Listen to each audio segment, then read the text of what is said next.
నేను మీతోటి నా అనుభవాలు పంచుకుంటాను. అంటే నేను మీరు ఇప్పుడులా కనిపించే సత్యానంద్ గారు నాకు పరిచయం అయ్యే టైంకి నాకు బయటికి 10 మంది మధ్యలోకి రావాలంటే చాలా ఇబ్బంది ఉండేది. రూమ్లోంచి బయటికి రావాలంటే సిగ్గుపడిపోయాడు, ధైర్యం ఉండేది కాదు. కానీ లోపల చాలా ఆలోచించేవాడిని.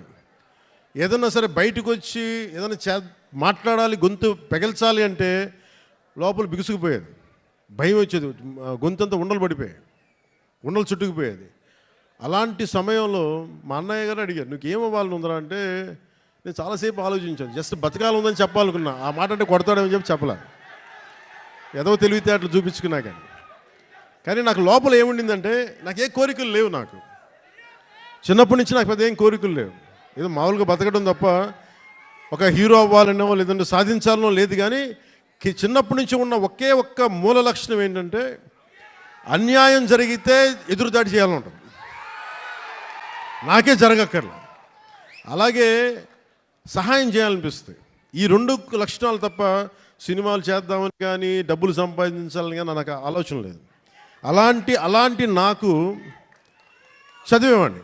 అలాంటి నాకు వీని ఇలా వదిలేస్తే ఎటు కాకుండా పోతాడని మా అన్నయ్య గారికి భయం వేస్తుందేమో. ఒక రోజున సత్యానంద్ గారిని పిలిపించి, ఆయన మంచుపల్లికి సినిమాలో ఆయన ఒక అసిస్టెంట్ డైరెక్టర్గా పనిచేస్తారంట. ఆయన పిలిపించి ఈయన ఢిల్లీ నేషనల్ స్కూల్ ఆఫ్ డ్రామాలో ఆయన అక్కడ చాలా పాల్గొని నేర్చుకుని ఆయన అలాంటి వ్యక్తిని తీసుకొచ్చి నాకు నన్ను ఆయనకి అప్పచెప్పి చేయమన్నారు.